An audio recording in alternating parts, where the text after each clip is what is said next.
Good morning traders. So, ఎలా ఉన్నారు అందరూ? బాగున్నారా? సో, యాక్చువల్లీ వీడియో రికార్డ్ చేయలేకపోయానండి. సో, నేను కొంచెం టెక్నికల్ ఇష్యూ ఉండే నా సాఫ్ట్‌వేర్‌లో. సో, యాక్చువల్లీ నిన్న నాకొచ్చేసి లాస్ వచ్చేసిందండి. చూపిస్తాను మీకది. నిన్న నాకు యాక్చువల్లీ 4,600 లాస్ వచ్చిందండి.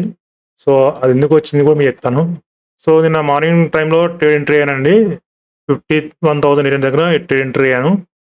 సో, మార్కెట్‌లో నా ఎస్ఐ హిట్ అయింది. సో, నా ఎస్ఐ హిట్ అయిన తర్వాత మార్కెట్‌లో మళ్ళీ కిందకెళ్ళిందండి. సో, నా వ్యూ వచ్చేసి సెల్లింగే ఉండే.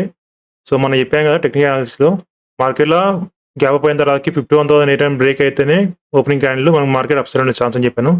సో, మార్కెట్ గ్యాప్ అప్ అయింది. మార్కెట్ కన్సల్టేషన్ అయింది. 51,800 పైన మార్కెట్ ఎళ్ళింది గానీ కష్టం కాలేక మళ్ళా మార్కెట్ డౌన్ సైడ్ వచ్చేసిందండి. బ్రేక్‌ఔట్‌లో నా ఎస్ సెలెక్ట్ అయిపోయింది. సో, నేను ఎగ్జిట్ అయిపోయాను. నా స్టాప్ లాస్ వచ్చేసి 4,000 అనుకున్నాను లాసు. సో, అదొచ్చేసింది. ఎగ్జిట్ అయిపోయాను. సో, మార్కెట్ అక్కడి నుంచి మళ్ళీ ఫాస్ట్‌గా పడిపోయిందండి. సో, యాక్చువల్లీ నేను ఇక్కడి నుంచే పడిపోద్దనుకున్నాను మార్కెటు. అంటే ఇక్కడి నుంచి టార్గెట్ సెల్లింగ్ ఉంటదనుకున్నాను. సో, మార్కెట్‌లో బయర్స్‌ని యాడ్ చేసింది. 51,800 పోయిన తర్వాత మార్కెట్‌లో మోర్ బయర్స్‌ని యాడ్ చేసిన తర్వాతకి సో, అందరూ బ్రేక్‌ఔట్ ఇచ్చింది. మార్కెట్ ఖచ్చితంగా మళ్ళా 52,000కి వెళ్తాం థాట్‌లో ఉంటారు. సో, వాళ్ళు బ్రేక్‌ఔట్ అయిన తర్వాత బై చేశారు కదా! సో, వాళ్ళందరూ సెలెక్ట్ అవుతూ మార్కెట్ కిందకొచ్చేసిందండి. సో, ఈరోజు చూసుకుంటే మనకు మార్కెట్‌లో అరౌండ్ 120 పాయింట్స్ గ్యాప్ డౌన్ అయితుందండి బ్యాంక్ నిఫ్టీలో. సో, ఈ 51,000 బ్రేక్ అయిన తర్వాతకి మార్కెట్‌లో గ్యాప్ డౌన్ తర్వాత మార్కెట్‌లో కంటిన్యూగా రెడ్ క్యాండిల్ పడితే సో, ఎవరైతే ఇక బయర్స్ ఉన్నారో వాళ్ళందరూ ప్రాఫిట్ బుక్ చేసుకుంటారు. సో, మాక్సిమం ఈ రేంజ్‌లో ఇక్కడున్న వాళ్ళు ఎగ్జిట్ అయ్యి ఉంటారు. సో, సెల్లర్స్‌ని మనం టార్గెట్ చేయాలంటే మార్కెట్‌లో గ్యాప్ అప్ అయిన తర్వాతకి మనం సెల్లర్స్‌ని టార్గెట్ చేయొచ్చండి. సో, ఇక్కడ మార్కెట్ ఏమైతుంది గ్యాప్ డౌన్ అవుతుంది. సో, అప్ టు 51,000 కూడా బ్రేక్ అవుతుంది డౌన్ సైడ్. సో, మనం సెల్ సైడ్ బెటరు. సో, ఇప్పుడు ఎవరికి బై చెయ్యరు. సో, ఇక్కడ ఒకవేళ ఏమైనా క్యాండిల్ రిజెక్ట్ అయిందంటే మళ్ళా బయర్స్‌ని యాడ్ చేసి పడేదానికి ఛాన్స్ ఉంటది. ఒకవేళ లేదు మార్కెట్ అప్ సైడ్ ఎళ్ళాలంటే ఖచ్చితంగా ఈరోజు గ్యాప్ డౌన్ అవుతూనే మనం ఏమైనా ఎక్స్‌పెక్ట్ చేయొచ్చు. అది కూడా 51,500 పైన ఎవరైతే ఎస్ఎల్స్ అవైలబుల్ ఉంటాయి చూసారా? వాళ్ళందరూ ఎగ్జిట్ అవుతారు. సో, వాళ్ళని టార్గెట్ చేసుకుంటే మనం అప్ సైడ్ ఎళ్ళే ఛాన్స్ ఉండొచ్చు. సో, మార్కెట్‌లో మనం డౌన్ సైడ్ ఎళ్తున్న వాటికి సో, సెల్లింగ్‌లో కూడా బెటర్ అండి. సో, నిఫ్టీ కూడా మనకు 50 పాయింట్స్ గ్యాప్ డౌన్ అవుతుంది. అరౌండ్ మనకు 433 సో, నిఫ్టీలో వెయిట్ చేయండి. అంత డ్రాగెస్ట్‌గా సెల్ చేయనీకి మనకు లేదు. ఎందుకంటే ఆల్రెడీ ఇక్కడ బై చేశారు. సో, ఈ మూవ్‌మెంట్‌లో వాళ్ళని ఎగ్జిట్ చేపిచ్చేసింది. ఓకే. సో, మార్కెట్‌లో మళ్ళా ఏం చేస్తది? గ్యాప్ డౌన్ అయిన తర్వాతకి ఎవరైతే ఇక సెల్లర్స్ ఉన్నారో వాళ్ళని వార్నింగ్ ఇయ్యనీకి మార్కెట్‌లో మళ్ళీ అప్ సైడ్ వచ్చినట్టొచ్చి మళ్ళా పడే ఛాన్స్ ఉంటది. సో, ఆల్రెడీ ఇక్కడ ఎవరైతే బై చేశారో వాళ్ళందరూ ఎగ్జిట్ అయ్యి ఉంటారు ఈ మూవ్‌మెంట్‌లో. సో, ఆల్రెడీ ఇక్కడ ఎవరైతే బై చేశారో ఈ మూవ్‌మెంట్‌లో ఎగ్జిట్ అయ్యి ఉంటారు. సో, డ్రాగెస్ట్ ఎస్ఎల్స్ అవైలబుల్ లేవు వాటికి సెల్ సైడు. సో, మార్కెట్‌లో డైరెక్ట్ పెడతాం అనుకోవట్లేను. సో, ఇక్కడున్న బయర్స్‌ని కొంచెం వార్నింగ్ ఇచ్చేవరకు మళ్ళీ పడే ఛాన్స్ ఉంటది. సో, నాకు కంటిన్యూగా లాస్ వస్తున్నాయి వరకి 2 డేస్ నుంచి. సో, మార్కెట్‌లో ఈరోజు కొంచెం జాగ్రత్త ట్రేడ్ చేయాలి నేను. సో, మార్కెట్‌లో స్మాల్ గ్యాప్ అయిన తర్వాతకి మార్కెట్‌లో కంటిన్యూగా అప్ సైడ్ వచ్చేసిందండి. సో, ఇప్పుడు 51,500 దగ్గర ఎవరైతే ఉన్నారో వాళ్ళ ఎస్ఎల్ హిట్ అవుతది. సో, నెక్స్ట్ మనకు 51,500 పైన కూడా మార్కెట్ ఎళ్ళిందంటే మన మార్కెట్‌లో అప్ సైడ్ ఎళ్ళే ఛాన్స్ ఉండొచ్చండి. లేదు మన మార్కెట్‌లో 51,200 బ్రేక్ అయిందంటే డౌన్ సైడ్ మనం డౌన్ సైడ్ ఎళ్ళే ఛాన్స్ ఉండొచ్చు. యాక్చువల్లీ ఇక్కడ నాకు అనిపించిందంటే మార్కెట్‌లో 51,000 కిందకెళ్తే మార్కెట్‌లో మనకు మంచి సెల్లింగ్ వచ్చేది. సో, మార్కెట్‌లో ఇక బయర్స్‌ని యాడ్ చేశారు. మళ్ళీ ఫాలో అయ్యే ఛాన్స్ ఉండొచ్చు. చూస్తాను 51,500కి వెళ్తే మాత్రం ఇంత ఫాస్ట్‌గా సెల్లింగ్ చేసి వేస్ట్ ఈరోజు. అందులో ఈరోజు మంత్లీ ఎక్స్‌పైర్ అండి. సో, చాలా జాగ్రత్తగా ఉండాలా. సో, మార్కెట్‌లో 51,500 దగ్గర ఎవరైతే స్టాప్ లాస్ ఉంటాయో వాళ్ళందరూ హిట్ అయిపోయాయండి. సో, మాక్సిమం ఎగ్జిట్ అయి ఉంటారు. సో, వీళ్ళని టార్గెట్ చేయాలంటే మార్కెట్‌లో మళ్ళీ సెల్లర్స్‌ని యాడ్ చేసిన తర్వాతకి మళ్ళీ అప్ సైడ్ ఎళ్ళే ఛాన్స్ ఉంటదండి. సో, కింద ఇప్పుడు ఎవరైతే బై చేశారో వాళ్ళని మనం టార్గెట్ చేయడం కష్టం అండి.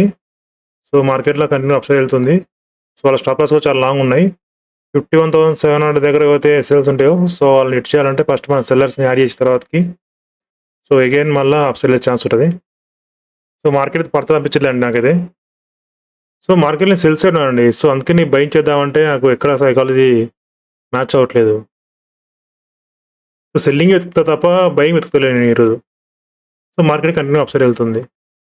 మార్కెట్ మొత్తం సైకాలజీ చేంజ్ చేస్తుంది. అంటే బయర్స్‌ని యాడ్ చేపిస్తుంది. చూసానండి మంచి ఎంట్రీ దొరికితే తీసుకుంటాను బై సైడ్. ఇక సెల్ సైడ్ తీసుకోను. ఎందుకంటే సెల్ చాలా లాంగ్ ఉన్నాయి. బై సైడ్ కూడా ఫాస్ట్‌గా వెళ్తా అనిపించలేదు. కానీ ఈ ఉన్న మూవ్‌మెంట్‌లో ఏతుందో సో, బయింగ్ సైడ్ ఎళ్తేనే బెటరు.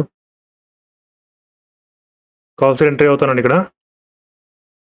సో మార్కెట్‌లో 51,600 బ్రేక్ అయితే పొజిషన్ తీసుకుంటాను కాల్ సైడ్. మార్కెట్ కంటిన్యూగా అప్ సైడ్ వెళ్తుంది. సో కింద పడడం కనిపించట్లేదు. సో తక్కువ రిస్క్ తోటి ట్రేడ్ ఎంటర్ అవుతానండి. సో ట్రేడ్ ఎంట్రీ అయ్యాను. చూస్తాను ఇది తక్కువ స్టాప్ లాస్ తోటి ఎంట్రీ అవుతానండి ఇది. ఎక్కువ రిస్క్ వద్దు ఈరోజు. ఎక్కువ రిస్క్ తీసుకోను ఈరోజు నేను.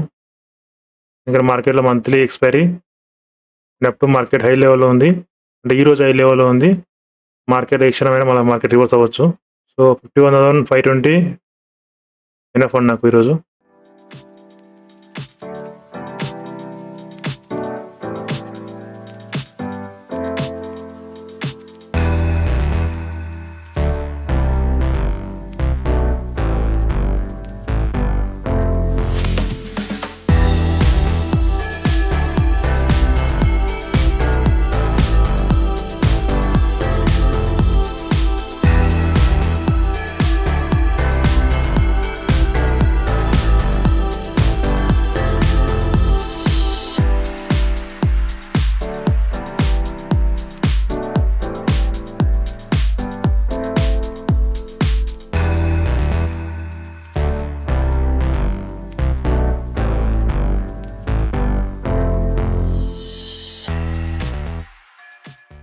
సో ఎగ్జిట్ అవుతానండి.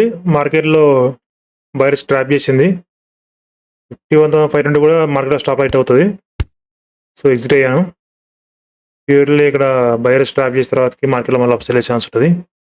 నా లాస్ వచ్చేసి ఈరోజు 1600 అండి. సో మార్కెట్‌లో కంటిన్యూగా అప్ సైడ్ వెళ్తుందండి. 51,500 బ్రేక్ అయింది. సో దాని తర్వాత మార్కెట్ నెక్స్ట్ వచ్చేసి 51,700 వెళ్ళాలి మార్కెట్. సో ఈ ఎక్స్‌పెక్టేషన్ చేయలేదండి మార్కెట్ కంటిన్యూగా అప్ సైడ్ వెళ్తదని. సో మార్కెట్‌లో ఇక్కడి నుంచి మళ్ళీ పడతది అనుకున్నాను. సో నేను యాక్చువల్లీ ఈరోజు సెల్ సైడ్ ఉన్నాను. So market continue up side వెళ్తుంది. సో అందుకని ఇక్కడ ట్రేడ్ చేశాను. సో నా స్టాప్‌లో హిట్ అయిందండి. సో అందుకని ఎగ్జిట్ అయ్యాను. ఎందుకంటే మార్కెట్ ఈ మూవ్‌మెంట్‌లోనే అప్ సైడ్ వెళ్తే మనకు మంచి ప్రీమియమ్స్ అనేది పెరిగాయండి. ఒకవేళ మార్కెట్ రివర్స్ అయినా గానీ మనకు ప్రీమియమ్స్ అంత పెరగవు. సో టైమ్ డీకే వచ్చేటికి స్టాప్ లాస్ చాలా ఫాస్ట్‌గా హిట్ అవుతది. సో అందుకని ఎగ్జిట్ అయిపోయాను. Thank you very much. మళ్ళీ ఈరోజు ఈవినింగ్ కలుసుకుందాం రేపు అనాలిసిస్ గురించి. ఓకే అండి. బాయ్.